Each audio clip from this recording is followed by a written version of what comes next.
ओम ओम सहना भवतु सहनौ भुनक्तु सह वीर्यं करवावहै तेजस्विनावधीतमस्तु मा विद्विषावहै। ओम शांति शांति शांति। ओम शरणागति या सरेंडर। जब बच्चा पैदा होता है वो अपनी माँ को सरेंडर होता है। शरणागति उसकी माँ के प्रति है, क्योंकि उसे पता है, भरोसा है कि उसकी माँ उसके लिए प्रोटेक्टर है, उसका भरण पोषण, उसकी रक्षा, उसको वो सेफ है, उसकी ग्रोथ वहां पे है, उसका हित वहां पर है, उसका श्रेयस वहां पर है। उसके मत के हिसाब से वो उसे समझ आ जाता है कि मेरी माँ, तो वो अपनी माँ से के प्रति सरेंडर है। फिर स्पाउस, हस्बैंड वाइफ दोनों एक दूसरे को सरेंडर होते। ऐसा नहीं है कि केवल वाइफ को सरेंडर होना होता है, दोनों, वरना जली हुई रोटियां मिल सकती है, पॉसिबल है, राइट? तो कुछ भी हो सकता है। यानी भाई at the area of our ignorance we must surrender to the higher intellect. तो हस्बैंड और वाइफ दोनों का अपना अपना रोल है और दोनों एक दूसरे को समर्पित है। और इसी तरह गृहस्थ जीवन का मेन पर्पस ही है आध्यात्मिक प्रगति। आध्यात्मिक प्रगति गृहस्थ जीवन का मुख्य गोल है, लेकिन कर्मयोग की साधना करते हुए करना है उनको, बस।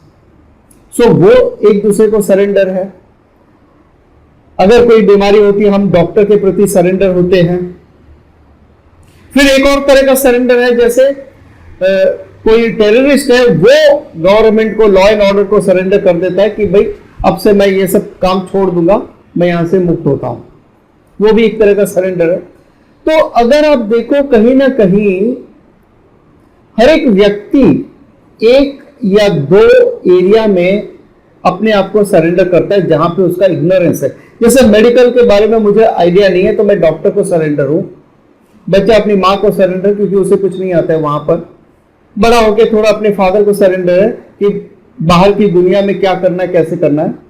सो हम एक या दो एरिया में, या जिस एरिया में हमारा इग्नोरेंस है, उस पर्टिकुलर एरिया में हम उस व्यक्ति को सरेंडर होते हैं जो हमसे ज्यादा नॉलेजेबल है।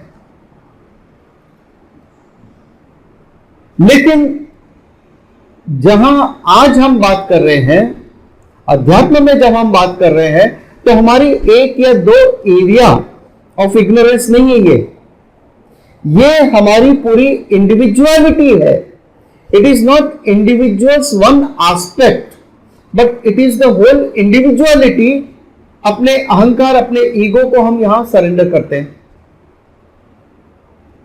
एक लौकिक सरेंडर है जहां पर हम पार्शियली सरेंडर है, हम अपनी इंडिविजुअलिटी को सरेंडर नहीं कर रहे वहां। लेकिन यहां पर जब हम बात कर रहे हैं, आध्यात्मिक प्रगति की बात कर रहे हैं, तो वहां पर अपने गुरु के प्रति, ईश्वर के प्रति हम अपने पूरी इंडिविजुअलिटी को सरेंडर कर रहे हैं, शरणागत है यहां पर। So it is not one area of ignorance, no doubt. It is the area जहां पे अध्यात्म के बारे में मुझे नहीं पता, मगर ये एरिया कोई बाहरी वस्तु नहीं है, ये मेरे बारे में, मैं कौन हूं ये मुझे नहीं पता, उस एरिया में मैं सरेंडर होता हूं। अगर आप सरेंडर नहीं हो तो क्या होगा? नॉलेज तो हम फिर भी हासिल कर सकते हैं, इंफॉर्मेशन तो हम फिर भी हासिल कर सकते हैं बिना सरेंडर के भी। हाँ, पॉसिबल है, इंफॉर्मेशन आप फिर भी हासिल कर सकते हो, लेकिन वो अहंकार, वो ईगो हमेशा रहेगा और किसी न किसी रूप से वो मैनिफेस्ट होता रहेगा। सो आपका अहंकार कभी भी नहीं जाएगा अगर सरेंडर नहीं है तो, कहीं ना कहीं वो मैनिफेस्ट होगा। I know, I have learn और हर्ड और red many books, so I know, in any form या किसी और रूप से वो अहंकार, वो ईगो हमेशा बना रहता है। तो अब सरेंडर मतलब क्या? कैसे करें हम अपने आप को सरेंडर? क्या हम अपना सोचने समझने की शक्ति छोड़ के उनको सरेंडर कर जाए गुरु को, जो वो बोले ब्लाइंडली फॉलो करे, क्या अंधभक्ति हो जाएगी? सो सरेंडर क्या है और सरेंडर का मूल अर्थ, गहरा अर्थ क्या है, तो वो आज हम समझते हैं। It is only by negation or gaining of knowledge, negation of ignorance by gaining knowledge. Ego का क्या करना है हमें? अगर ईगो है तो सरेंडर नहीं है, सरेंडर है तो ईगो नहीं है, तो ईगो को क्या करना है हमें? डिमोलिश करना है क्या उसे? ईगो को मारना है, ईगो को खत्म कर देना है, क्योंकि ईगो है तो सरेंडर नहीं है ना। तो क्या करें ईगो का?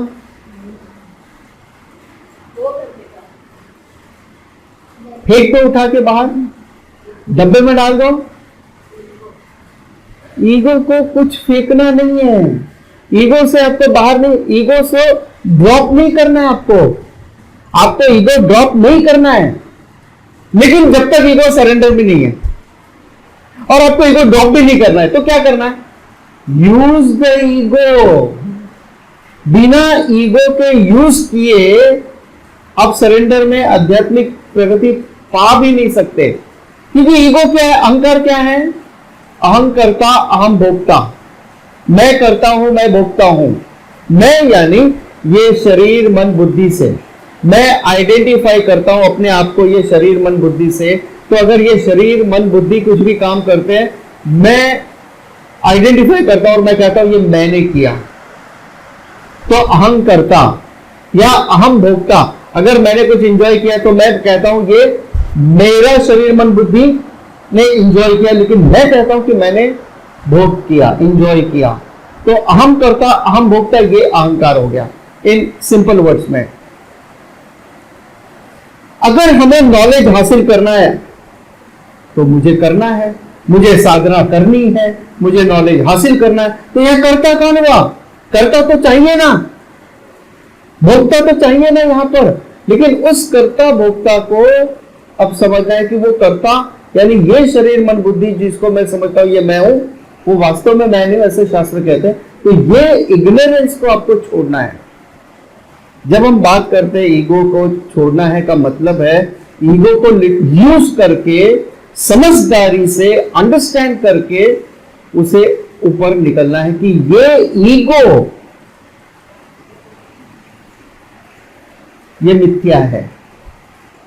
अहम कर्ता, अगर मैं ये कहता हूं अहम कर्ता यानी मेरे शरीर मन बुद्धि ने काम किया, तो मैं कहता हूं अहम कर्ता,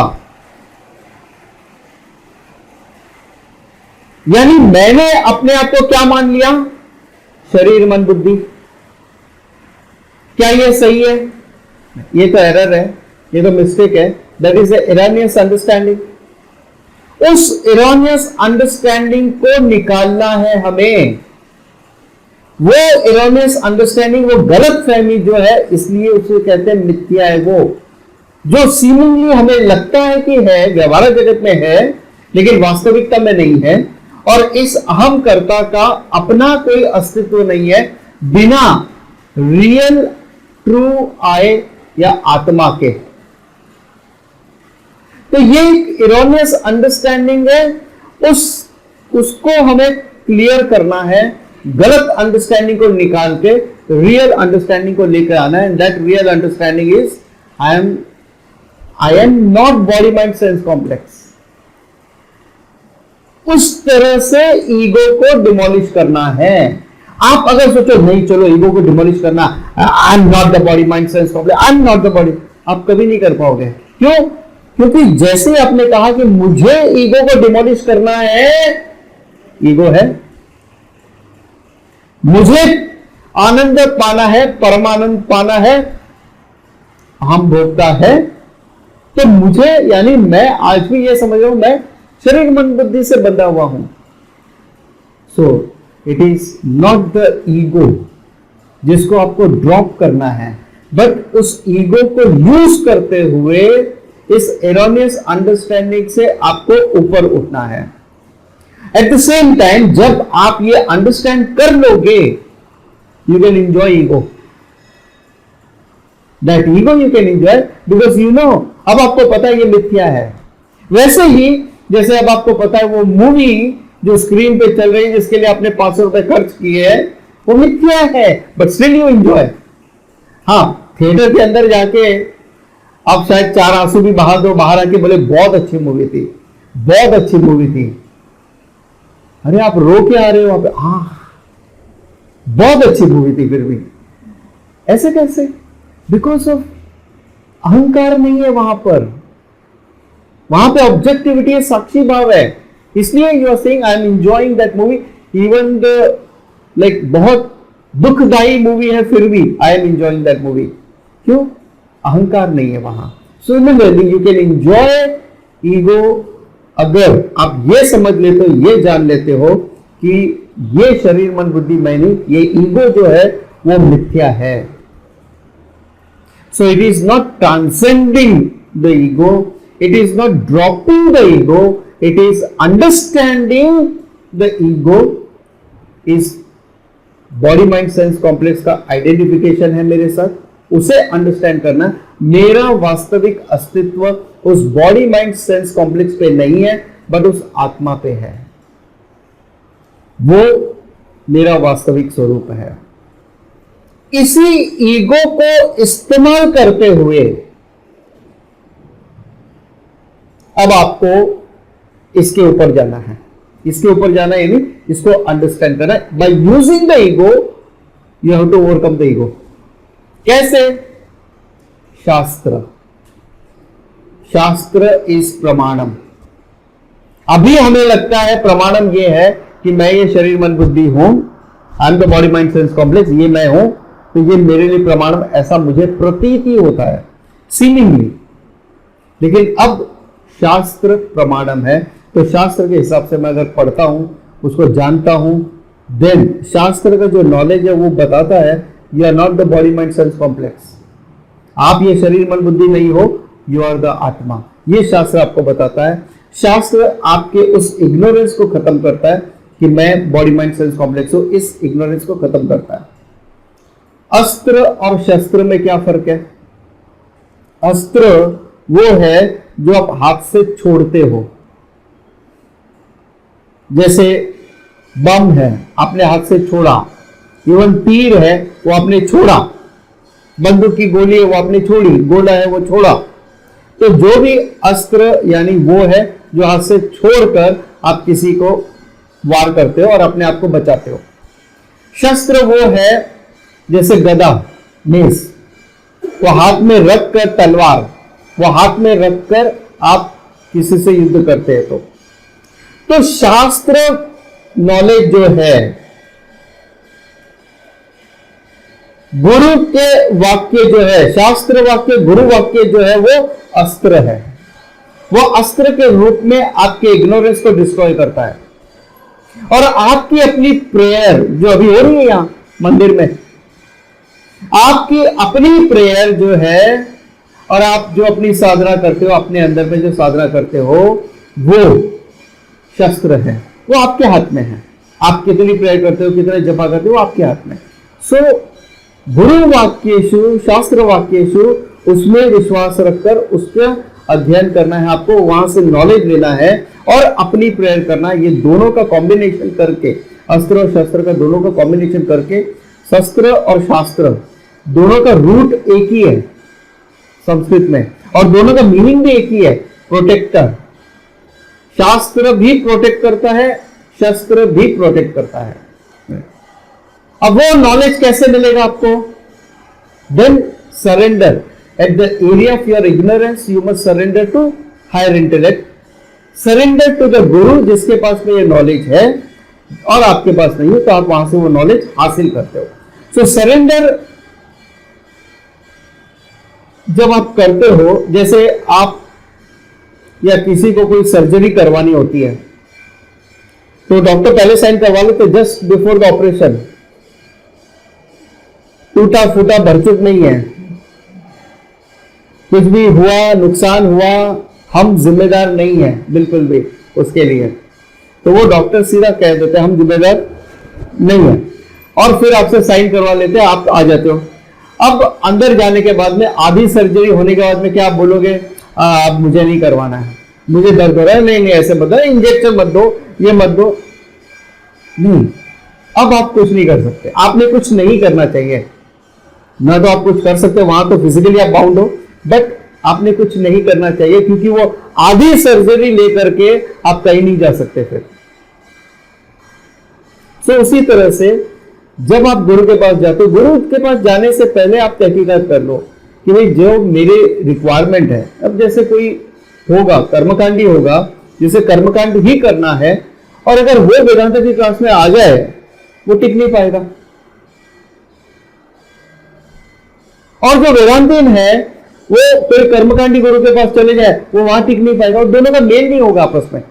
दोनों अपनी जगह पे सही है बट दोनों का मेल नहीं होगा। बट एक बार जब आप सरेंडर करते हो देन यू कंटिन्यू। कई बातें ऐसी होती हैं जो शायद कहते हैं ना, माँ विद विशा वही, हम प्रेयर करते हैं ना, माँ विद विशा वही, may we do not argue with each other. ऐसे कई प्रेयर में दिया है, वैदिक प्रेयर में दिया है, उपनिषद में दिया है, शांति मंत्र है, ये इंपॉर्टेंट शांति मंत्र यहां दिया है। यानी गुरु शिष्य के बीच में मतभेद हो सकते हैं, अंडरस्टैंडिंग डिफरेंट हो सकती है, विचारों का भेद हो सकता है, एग्री डिसएग्रीमेंट हो सकता है, but we need not argue, then it is surrender, that is surrender. That we accept, we don't accept blindly, but we accept intelligently with understanding. और जो नॉलेज है, एक बार जब ये नॉलेज आपको मिल जाता है, आप ओन अप कर लेते हो, then it is all yours. एक साथ में इग्नोरेंस, अविद्या और नॉलेज दोनों एक साथ में नहीं रह सकते। इरॉनियस अंडरस्टैंडिंग और रियल अंडरस्टैंडिंग दोनों एक साथ नहीं रह सकते। आप कहो कि भाई हाँ अब मुझे वेदांत तो समझ में आएगा, लेकिन ईगो है, अहंकार है वगैरह, तो ये दोनों एक साथ नहीं रह सकते। जैसे एक आपने सर्प को देखा अंधेरे में, बारिश का समय है, सर्प आ सकते बाहर, आपने सर्प को देखा, रास्ते पे पड़ा था, डामर की रोड थी, काली सड़क थी, अंधेरा था, बारिश हो रही है, आपको समझ नहीं आ रहा है, लेकिन आपको ऐसा लग रहा है कि वो सांप है। नजदीक जाके आप देखते तो वो रोप है। जब आपने रोप को देखा तो क्या सर्प एग्जिस्ट करता है? जब आपने सर्प को देखा तो क्या रोप एग्जिस्ट करती थी? आपके लिए नहीं, रोप तो थी, क्योंकि बिना रोप के सर्प एग्जिस्ट नहीं कर सकता है, लेकिन आपके लिए वो सर्प ही था, और आपके लिए डर का कारण भी था, वो इतना वो भयानक था वो।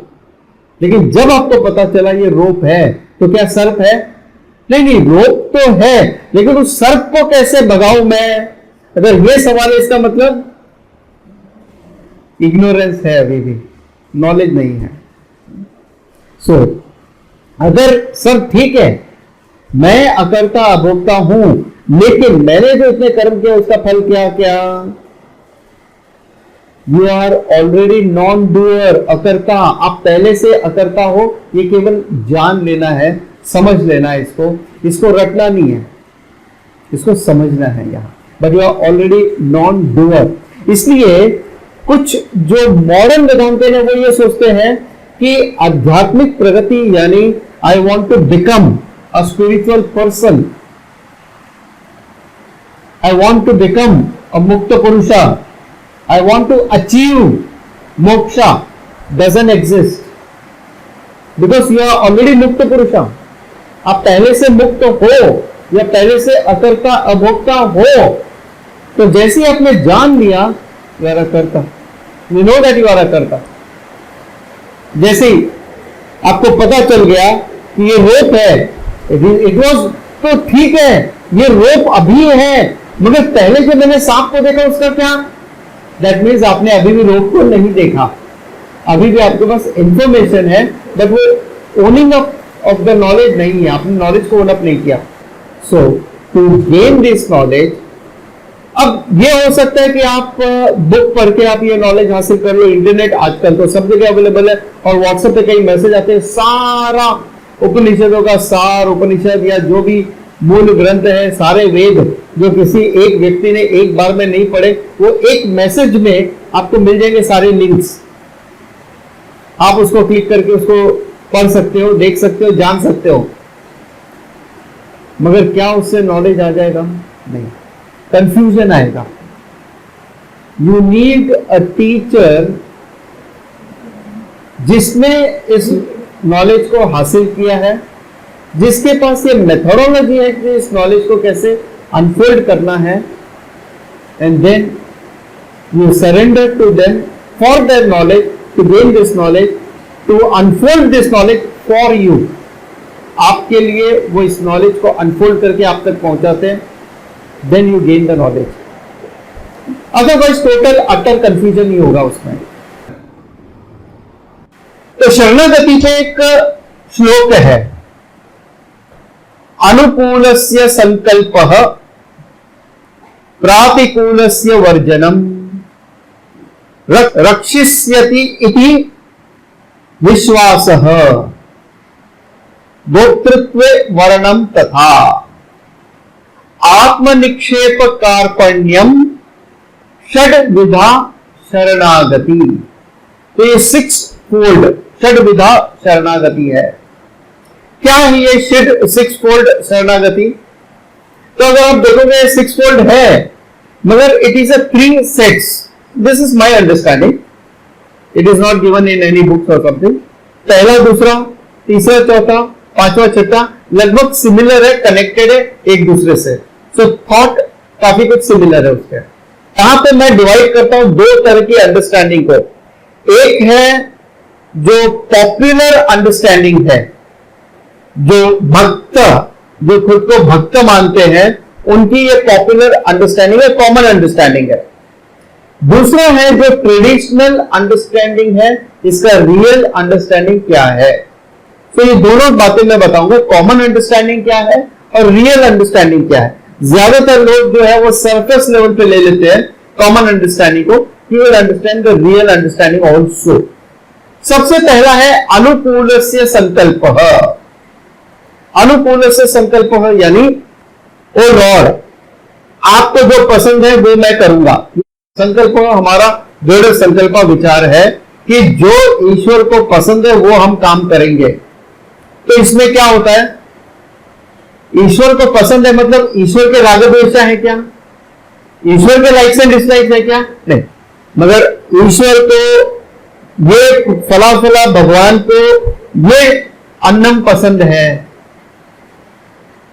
शिव जी को अभिषेकम पसंद है, तरह तरह के अभिषेकम पसंद है, तो हम उनके लिए वो करेंगे, जो तुमको हो पसंद वही काम करेंगे। तो क्या उनके राग द्वेष है? नहीं। इष्ट देवता जहां पर है और उनके हिसाब से आप जो कर्म करते हो वो अलग है। लेकिन अगर हम यही मान ले कि उनके राग द्वेषा है और हमें वैसा करना है, then we are wrong somewhere. So उनके हिसाब से उनको कपड़े पहनाना, उनके हिसाब से उनको खाना देना, 56 भोग वगैरह, या कौन सा अन्नम देना उनके हिसाब से देना, ये हो गया उनके राग द्वेषा को केटर करना। जबकि जो रियल मीनिंग है वो ये है शास्त्र के विजन के साथ चलना। ईश्वर ने ये जो नॉलेज दिया है, इस नॉलेज के साथ, इस विजन के साथ चलना, ये इसका रियल मीनिंग है। शास्त्र इस प्रमाणम, उस प्रमाणम को मानना है, उस प्रमाणम के अनुसार चलता है।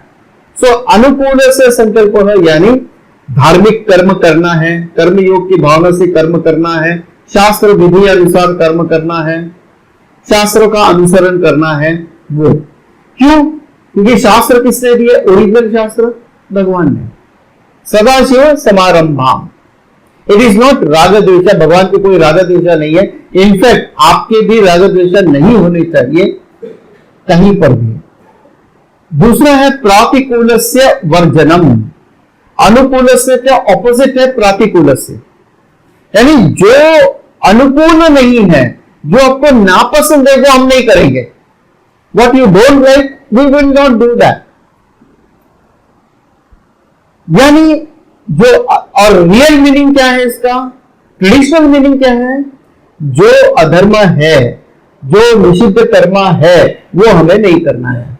जैसे सुराम न पीबे, सुराम यानी मदिरापान, धूम्रपान वगैरह नहीं लेना है। कलक्षम न भक्षये, नॉनवेज नहीं खाना है। हिंसाम न कुर्यात, हिंसा नहीं करनी है। ये तीसरा है रक्षिष्यति इति विश्वास। गॉड इज प्रोटेक्टर, भगवान हमारी रक्षा करने के लिए है, तो हम क्यों करें? भगवान करेगा, फिर वो काम हम क्यों करें? अरे भगवान करेगा वो तो ठीक है, वो भी miracle, when we expect miracle, कि हमने बहुत तबाही कर दी है, बहुत डैमेज कर दिया अपने आप का, लेकिन अब हम मिरेकल की उम्मीद करते कि भगवान कुछ चमत्कार कर दे। हमने बहुत नुकसान कर दिया अपना, अब भगवान कुछ नुकसान कर दे, कुछ फायदा कर दे, कुछ चमत्कार कर दे, कुछ अचानक से कुछ हो जाए। ऐसा चमत्कार की उम्मीद बेकार है। चमत्कार doesn't work, right? It is the law and order. जब आप फॉलो करते हो, लॉ ऑफ कर्मा जब हम फॉलो करते हैं, वो अपना रिजल्ट जरूर देगा। हमारी प्रॉब्लम क्या है, जिन पर हमें विश्वास करना चाहिए उन पर हम नहीं करते, जिन पर हमें विश्वास नहीं करना चाहिए उन पर हम विश्वास करते हैं। That is our biggest problem, क्योंकि हम अपने राग द्वेष के हिसाब से चलते हैं। इसलिए जो हमें पसंद आ गया, जो हमें प्रिय लग गया, उस हिसाब से हम चलते हैं, ना कि जो हमारे लिए श्रेय है। तो अगर आप श्रेय मार्ग को चुनोगे तो ऑटोमेटिकली यू आर प्रोटेक्टेड। अगर आप प्रिय मार्ग को चुनोगे जो प्रिय है, then you can't be protected. Simple law है, लॉ ऑफ कर्मा है यहां पे। तो लॉ ऑफ कर्मा के हिसाब से आपको चलना। तो विश्वास कहां पे? लॉ में। अगर मैं कुछ गलत करूंगा तो उसका मुझे गलत भुगतान करना पड़ेगा, दैट इज द लॉ। अगर मैं सही काम करूंगा, भले ही आज मुझे वो दिखाई न दे, मगर वास्तविकता में वो आज नहीं तो कल मुझे फल देगा ही देगा। That is the law. तो उस लॉ में मेरा विश्वास है, उस कॉज एंड इफेक्ट पे मेरा विश्वास है। और शास्त्र में, शास्त्र प्रमाण है, इसीलिए प्रमाण विषय इज वेरी इंपॉर्टेंट, कि शास्त्र प्रमाण है, शास्त्र प्रमाण पे भरोसा है। जैसे आपको अपनी आंखों पे भरोसा है, इसका रंग क्या है? काला, लेकिन मैं कहूं ये तो नीला है। नहीं सर, मुझे अपनी आंखों पे पूरा भरोसा है, ये स्काई ब्लू नहीं है। मैंने कहा स्काई ब्लू नहीं है सर, अब मैं कह रहा हूं स्काई ब्लू, मान लो नहीं सर। क्यों? प्रमाण पे भरोसा है आपको। उसी तरह से शास्त्र प्रमाण है, गुरु प्रमाण है, शास्त्र वाक्य गुरु वाक्य प्रमाण है, उस प्रमाण पे हमें भरोसा है। एक सिंपल सी पोएम है, स्टोरी है, मतलब मैं पोएम नहीं कहता, उसकी स्टोरी खाली सुनाता हूं। द पॉन्ड, छोटी सी स्टोरी, बच्चों की स्टोरी है, लेकिन बड़ी मीनिंगफुल है ये। एक पॉन्ड था, उसके अंदर डक्स थे, आ जा रहे थे, एंजॉय कर रहे थे वहां। और वहीं पास में एक मुर्गी और अपने बच्चे के साथ में रहती थी। और बच्चा प्राय वो पॉन्ड में देखता था कैसे वहां पे डक्स है, वो एंजॉय कर रहे, उनके बच्चे एंजॉय कर रहे, सब बड़ा मजा आता था उसको देख के। तो उसकी माँ ने भी देखा कि ये बड़ा यहाँ पे अट्रैक्शन है उसका यहाँ पर। तो माँ ने उसको सावधान किया, बेटा तू पानी के नजदीक मत जाना, वो हमारे लिए नहीं है, उनके लिए ठीक है, हमारे लिए नहीं है, हमारे कल्चर में नहीं है वो, हमारा कल्चर अलग है थोड़ा सा। एक बार माँ गई थी कहीं बाहर किसी काम से, तो वो चिकन जो था वो वहां पे पॉन्ड के पास में आया और वो देख रहे डक्स को आते जाते, और फिर वो सोच रहा, अपना दिमाग लगा रहा, मेरी माँ ने मुझे क्यों मना किया अंदर जाने के लिए, जबकि मैं देख रहा हूं कि मेरे पैर उनके पैर सेम है, मेरे भी फेदर है उनके भी फेदर है, वो भी सेम है, बस खाली एक ही फर्क है, उनकी जो चोंच है, their beak is round, my beak is pointed. Is that any reason to be drowned? मेरी चोंच पॉइंटेड है, उनकी चोंच राउंड है, वो कोई रीजन हो सकता है क्या डूबने के लिए? नहीं। Therefore, तस्मात, my mother was wrong, I am right, I did jump and drowned. It didn't realize कि उनके फेदर मेरे फेदर एक जैसे दिखते हैं मगर है नहीं। It is a vaccine feather उनके लिए, मेरे लिए नहीं है। उनके फीट और मेरे फीट एक जैसे है नहीं, उनके वेब फीट है, मेरे पास नहीं है। I can't swim, but that chicken didn't realize, उसे लगा दोनों एक है। Exactly the same way your are chicken and the shastra is a mother, mother shruti, shastra and the shastra is the teacher. So क्योंकि जो उनको रिवील करते हैं आपके लिए, वी कैलकुलेट और वी थिंक, अपने हिसाब से हम सोचते हैं, कैलकुलेट करते हैं, और then we jump into some conclusion and then we drown. It is very difficult then for that person. एक बार जब श्रद्धा खो गई, देन बहुत मुश्किल है फिर से श्रद्धा डेवलप करना। और श्रद्धावान लभते ज्ञानम, बिना श्रद्धा के ज्ञानम पॉसिबल नहीं है। It is impossible, and I mean it. So यहां पर शास्त्र हमारी रक्षा करेंगे अगर हम शास्त्र प्रमाण को फॉलो करते हैं तो, नहीं तो नहीं। भोक्तृत्व वर्णम, भोक्तृत्व यानी वो हमारा भरण पोषण करने वाला है। गो यानी पालक, पालन करने वाला, गोपालक, गो यानी पालन करने वाला। गाय नहीं है, केवल गाय का अर्थ नहीं है यहां पे, गोपाल यानी पालन करने वाला, भरण पोषण करने वाला। ही इज सस्टेनर, वो देगा। सो रिस्पॉन्सिबिलिटी किसकी हुई? किसकी हुई रिस्पॉन्सिबिलिटी? भगवान की। मैं कुछ नहीं, भगवान करेगा, अपने को कुछ नहीं करना है। अभी हमने तो छोड़ दिया, हमें जो करना है हम अपने राजा द्वेषा के हिसाब से करेंगे, बाकी मैंने भगवान पे छोड़ दिया। मैंने 1001 का प्रसाद लगाया भाई, पंडित जी तो 101 का बोल रहे थे, मैंने 1001 यानी लंबा समय तक प्रोटेक्ट करेंगे, या बड़ा पाप किया वो भी प्रोटेक्ट करेंगे। नहीं, ऐसा नहीं है। जैसे अभी मैंने बताया law of Karma 3rd and 4th में, अपनी रिस्पॉन्सिबिलिटी अपने को खुद को लेनी है। रिस्पॉन्सिबिलिटी ऑफ कर्मा अपनी है, रिस्पॉन्सिबिलिटी ऑफ फलम किसकी है? ईश्वर का। फिर जो फलम मिले वो हमें एक्सेप्ट करना, लेकिन कर्म तो हमें करना है। That responsibility we have to take. दूसरी बात, इस जगत में एक यज्ञ है और यज्ञ भाव से ही सारा जगत चल रहा है, और जहां पर भी यज्ञ भाव में विघ्न आया, कोई वहां पे खलल होता है यज्ञ में, तो वो यज्ञ प्रभावित होता है, डिफेक्ट होता है उसमें। यज्ञ क्या है? एक सिंपल सा पॉइंट है, we all should be giver, contributor. हमें हमेशा यह सोचना चाहिए what can I contribute to the society rather than what I can consume from the society. So don't be a consumer but be a contributor. जैसे ही कोई बना consumer, मैं ज्यादा से ज्यादा बेनिफिट लूं और कम से कम दूं, he is a consumer because he wants to gain more, give less. He is a consumer. Contributor कौन? He gives more, takes less. और there are many things, n number of things जिसके बगैर, जिसको लिए बगैर हम जी नहीं सकते, चाहे वो ऑक्सीजन है या सोसाइटी है, वाटर है वगैरह।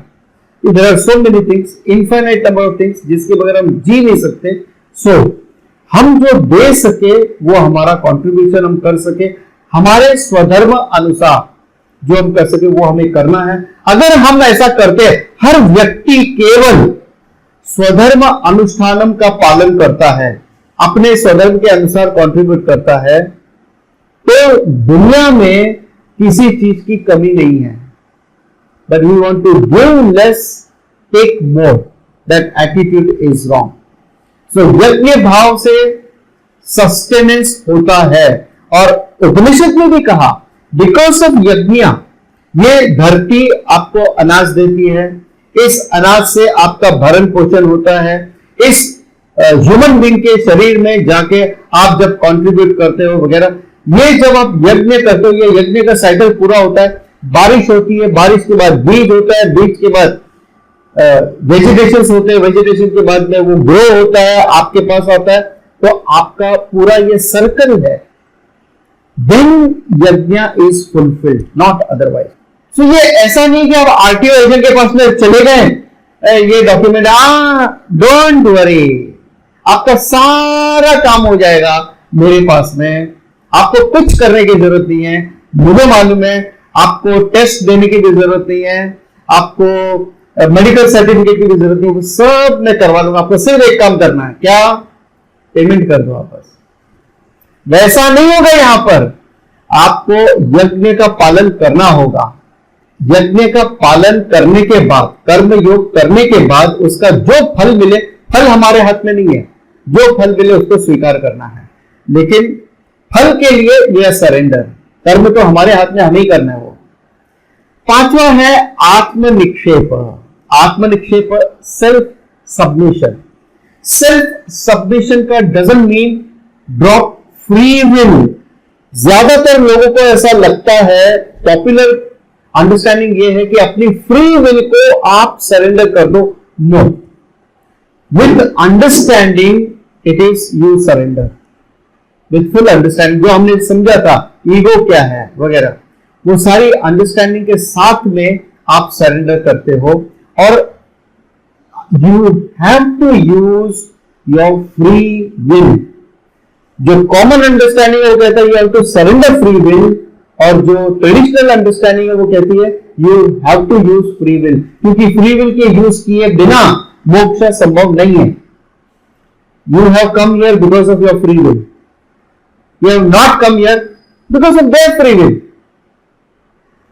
Everyone have their own free will. अब फ्री विल का हम चाहे यूज करें या अब्यूज करें, यह हमारी चॉइस है। हम चाहे सत्संग करें या दुसंगत करें, यह हमारी चॉइस है फ्री विल का। There is always a buffet, हर चीज अवेलेबल है, सलाद भी अवेलेबल है, जंक फूड भी अवेलेबल है, हार्मफुल चीज भी अवेलेबल है, सब अवेलेबल है।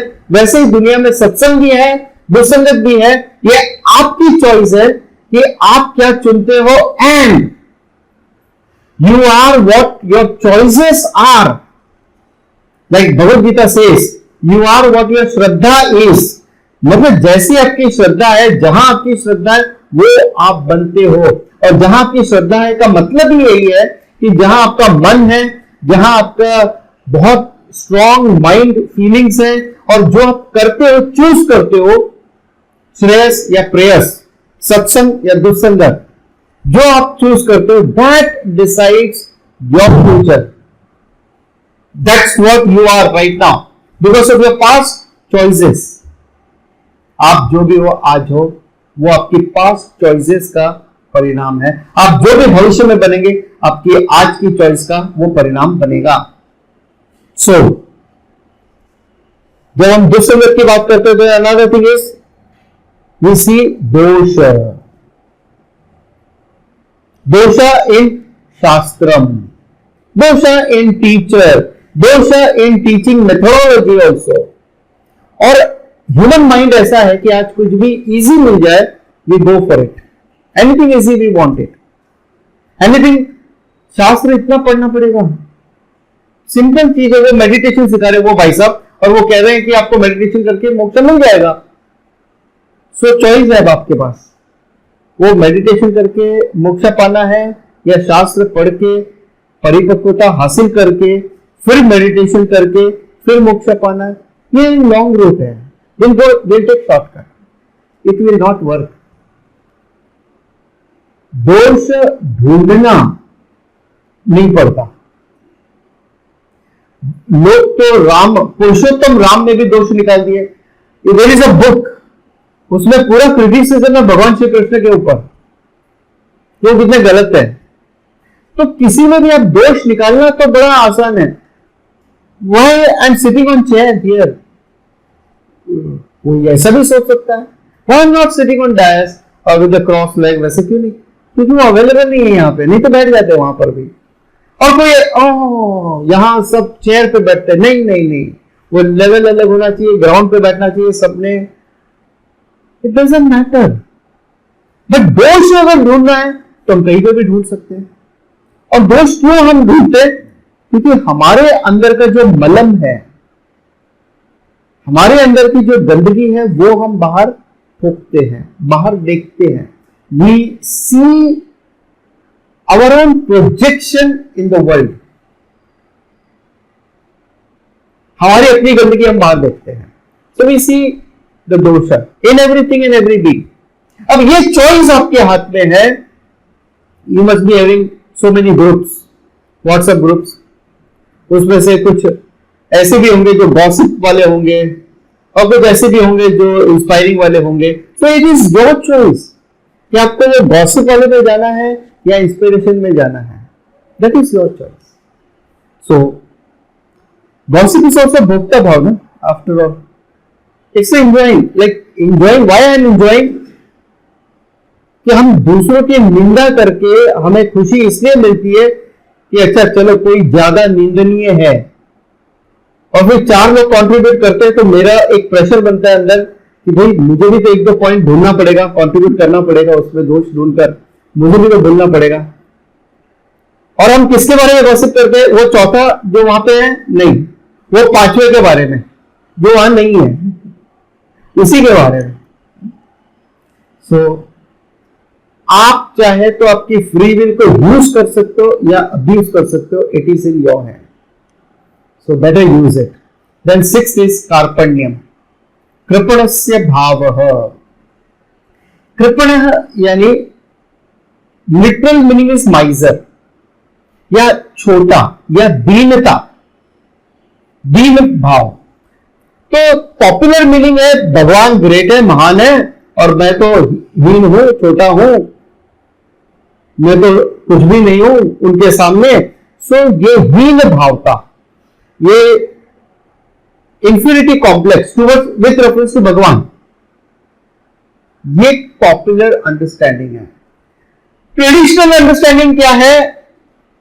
This bottle is made up of steel. So अगर मैं समझता हूं कि मैं बॉटल हूं तो मैं दीन हूं, मैं हीन हूं, मैं छोटा हूं, मैं इंफीरियर हूं, मेरा बर्थ हुआ, मेरा डेथ है, मैं लिमिटेड हूं, टाइम बाउंड हूं, मैं स्पेस बाउंड हूं। I am bound, I am limited.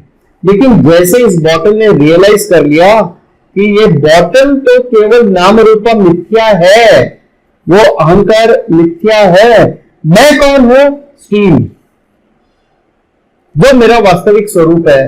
तो वो डिस्ट्रक्टिव नहीं है, वो नाशवान नहीं है, वो लिमिटेड नहीं है, स्पेस वाइज वगैरह वो लिमिटेड नहीं है, वो है सब जगह। जैसे क्ले सब जगह है। Pot is limited, clay is not limited. तो आपका दृष्टिकोण बदल गया यहां पे। ऐसा नहीं है कि अब चलो पॉट को तोड़ के वापस हमने मट्टी बना दी, नहीं, वो मट्टी थी, अभी भी है और आगे भी रहेगी। सो देयर इज नो दीन भावना, there is only understanding that this ego is limited but I am infinite आत्मन। So with that understanding we surrender ego, कि भाई ये ईगो है और ईगो को यूज करके ही ईगो खुद को सरेंडर कर रहा है कि ये मिथ्या है। Real understanding is I am not the pot, I am the clay, I am not this limited body mind sense complex, I am the self.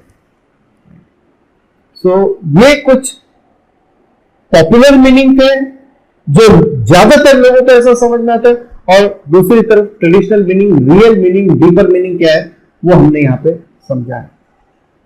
So in nutshell अगर आप देखो तो सरेंडर का लोग मतलब समझते हैं अपने फ्री विल को आप सरेंडर कर दो, नहीं।